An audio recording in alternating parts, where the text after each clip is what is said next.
Harry Bareilly education news से आप सभी का स्वागत करता हूं। आज हम सिल्वर लॉ कॉलेज में हैं, जिसको आज की डेट में श्री जी इंस्टीट्यूट के वोकेशनल के नाम से जाना जाता है। आज हम यहां के प्रिंसिपल डॉक्टर रवि भट्टागर जी से बात करना चाहेंगे। इस स्कूल को वो अपनी कैप्टनशिप में बहुत टाइम से रन कर रहे हैं सक्सेसफुली। बरेली का ऐसा कोई भी छात्र हो या छात्रा हो जो इस सिल्वर लॉ को ना जानता हो, तो मैं सर आपसे रिक्वेस्ट करना चाहूँगा, कृपया बताएं हमारे बच्चों को, नई यूथ को, जो 10th और 12th का भी बोर्ड का एग्ज़ाम देंगे, आईसीएसई, सीबीएसई, यूपी बोर्ड और बाकी सब बोर्ड के बच्चे, उनको इस फील्ड में आना क्यों ज़रूरी है, आज की डेट में क्यों अपने लीगल राइट्स को जानना बहुत ज़रूरी हो गया। तो मैं चाहूँगा थोड़ा इस पर आप प्रकाश डालें, जिससे बाकी बच्चों का मार्गदर्शन हो सके। देखिए, इंडिया जो है एक डेमोक्रेटिक कंट्री है, और डेमोक्रेसी में जो मेन चीज़ होती है that is right to know. Information जो है वो बहुत इम्पॉर्टेंट होता है, क्योंकि वो डेमोक्रेसी की बैकबोन होती है।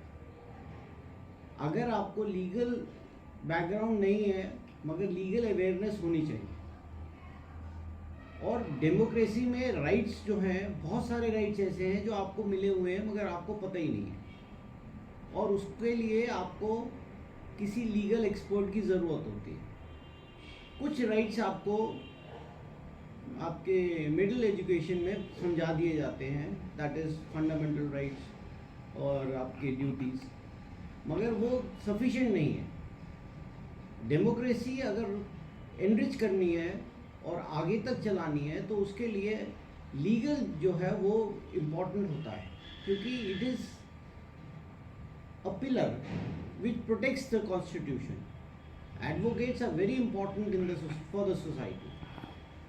आपने देखा होगा कि आपके प्राइम मिनिस्टर ने भी जब अपनी सीए के बीच स्पीच दी थी, सीएस के बीच में आके स्पीच दी थी, तो उन्होंने कहा था कि लीगल एक्सपर्ट्स ने इंडिया की इंडिपेंडेंस में मेजर रोल प्ले करा था, इतना किसी और ने नहीं करा था। उसका रीज़न ये है कि जो राइट्स हैं उनको आप कोर्ट के थ्रू ले सकते हैं, एंड जुडिशरी जो है वो प्रोटेक्टर है राइट्स के। इसलिए राइट्स जो हैं उनको प्रोटेक्ट करने के लिए लीगल एजुकेशन बहुत ज़रूरी है। सबसे इम्पॉर्टेंट पार्ट ये है कि इंडिया में लीगल एजुकेशन का स्टार्ट को वो है सबसे कम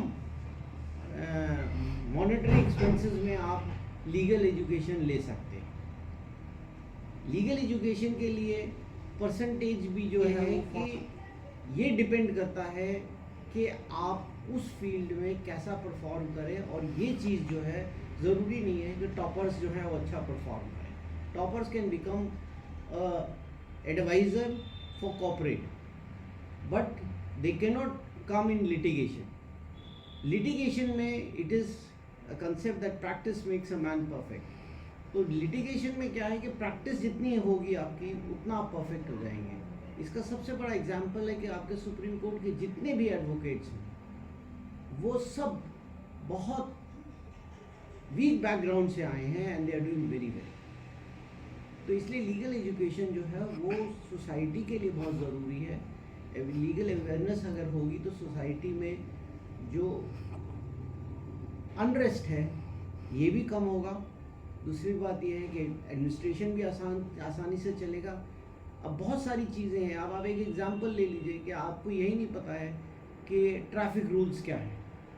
आपको ये पता है लेफ़्ट पे चलना है, आपको ये नहीं पता कहाँ पर आपको क्रॉस करना है, कहाँ पर आपको यू टर्न लेना है। ये सब चीज़ें क्या है, एक्सीडेंट होते हैं। एक्सीडेंट से क्या होता है कि फिर आपको इंश्योरेंस क्लेम करते हैं, आप इंश्योरेंस से लिटिगेशन बढ़ता है। तो ये सब चीज़ें करने के लिए लीगल अवेयरनेस, इसीलिए गवर्नमेंट ने एक पॉलिसी बनाई है कि आपके इंटरमीडिएट तक लीगल एजुकेशन का कुछ एस्पेक्ट जो है, जो सोशल लॉज हैं, उसको वो इंट्रोड्यूस करेंगे, और वही ट्रेंड चलता है। मगर एक कंसेप्ट आया integrated course. Integrated means merging of two courses. दो कोर्स मर्ज करने में क्या है कि ग्रेजुएशन 3 साल का है, और यहाँ पर बीए एलएलबी में ग्रेजुएशन 2 साल का है। 3 साल आप वही सब्जेक्ट्स पढ़ते हैं जो एलएलबी के हैं, तो वहाँ पर आपका 1 साल सेव हो जाता है। और जहाँ तक इसकी स्कोप की बात है, इसका स्कोप लोगों को पता ही नहीं है कितना है। लोगों ने आज तक ये नहीं सुना होगा कि आर्मी में भी रिक्रूटमेंट होता है आपके लीगल लॉयर्स का, बैंकों में भी रिक्रूटमेंट होता है। उसके बाद आपके बहुत सारी फर्म्स हैं जो आपको हायर करती हैं। इवन एक एस्पेक्ट है कि आप टीचिंग में आ सकते हैं, आप यूट्यूब को यूज़ करके लेक्चर्स दे सकते हैं, आप एनालिसिस ऑफ केसेस कर सकते हैं, आप